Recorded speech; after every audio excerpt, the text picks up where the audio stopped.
नमस्कार।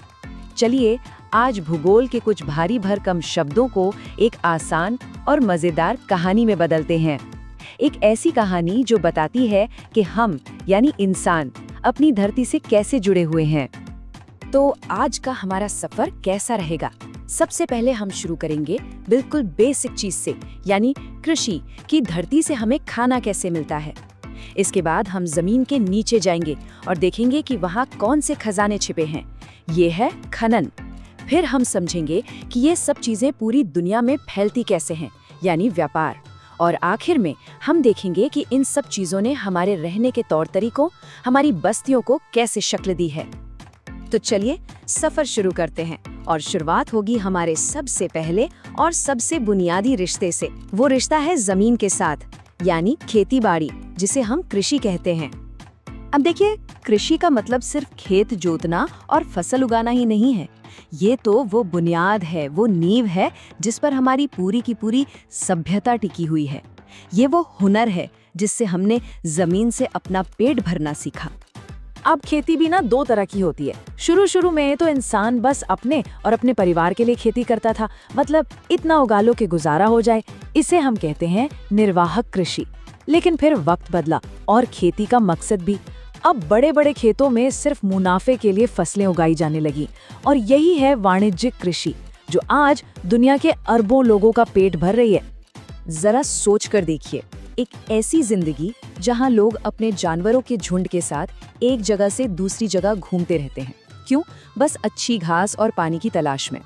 इसी को कहते हैं चलवासी पशुचारण, और ये खेतीबाड़ी के सबसे पुराने तरीकों में से एक है।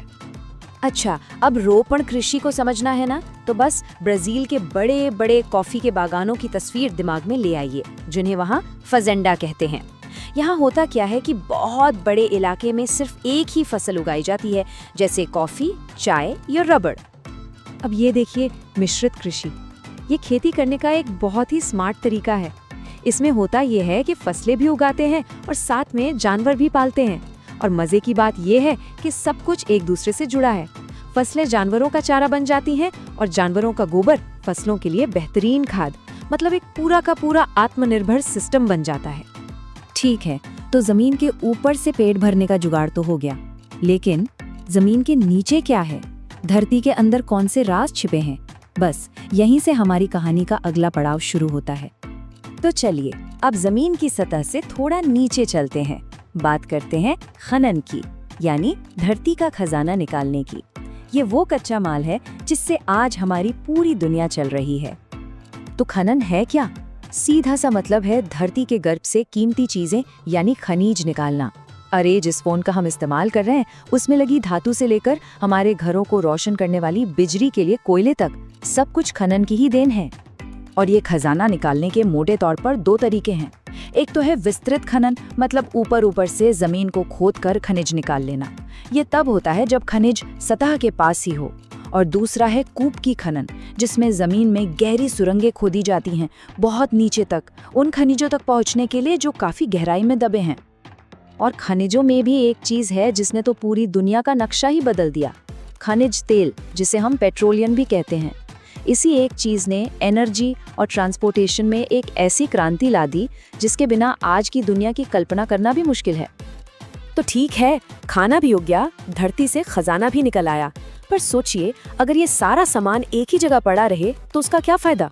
बस यहीं से जरूरत पड़ती है इन चीजों को एक जगह से दूसरी जगह पहुंचाने की, और यहीं से शुरू होती है व्यापार की कहानी। तो अब आता है हमारा अगला पड़ाव, व्यापार।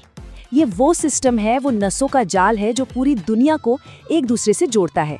यही है जो एक किसान की फसल या एक खदान से निकले खनिज को दुनिया के कोने कोने में बैठे ग्राहक तक पहुंचाता है। व्यापार में दो बड़े जरूरी शब्द हैं। पहला है आयात। बहुत आसान है, जब हमारा देश किसी दूसरे देश से कोई सामान खरीदता है तो उसे आयात या इम्पोर्ट कहते हैं। और दूसरा शब्द है निर्यात, जो आयात का ठीक उल्टा है। जब हम अपने देश में बना सामान किसी दूसरे देश को बेचते हैं तो उसे निर्यात या एक्सपोर्ट कहते हैं। तो फंडा बिल्कुल क्लियर है। आयात मतलब सामान देश के अंदर आ रहा है और पैसा बाहर जा रहा है, और निर्यात मतलब सामान देश से बाहर जा रहा है और पैसा अंदर आ रहा है। सिंपल। अब इसी आयात और निर्यात से जुड़ा है व्यापार संतुलन। ये किसी देश के कुल इंपोर्ट और एक्सपोर्ट के बीच का फर्क होता है।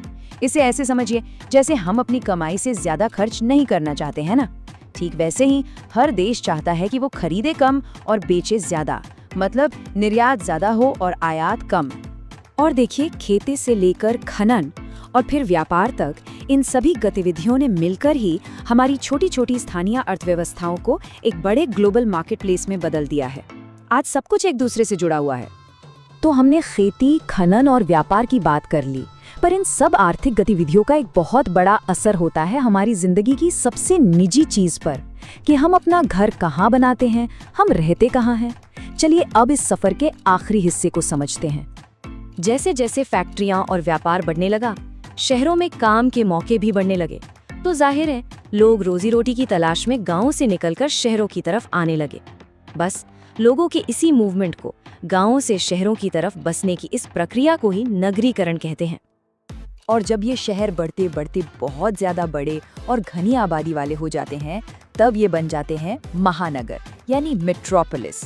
ये सिर्फ बड़ी बड़ी बिल्डिंग्स और भीड़ वाली जगह नहीं है, ये हमारी आधुनिक दुनिया के इंजन हैं, इकोनॉमिक, पॉलिटिकल और कल्चरल पावर हाउसेस। अच्छा, अब इतने बड़े पैमाने पर हो रहे बदलावों को समझने के लिए कुछ टूल्स भी तो चाहिए। यही काम आती है जनगणना, जिससे पता चलता है कि देश में कुल कितने लोग हैं। और दूसरा है जनसंख्या घनत्व, जिससे ये पता चलता है कि किसी एक जगह पर कितने लोग रह रहे हैं। ये डेटा सरकारों को भविष्य की प्लानिंग करने में बहुत मदद करता है। तो हमारा सफर खेती से शुरू होकर शहरों तक पहुंचा, लेकिन कहानी यहाँ खत्म नहीं होती।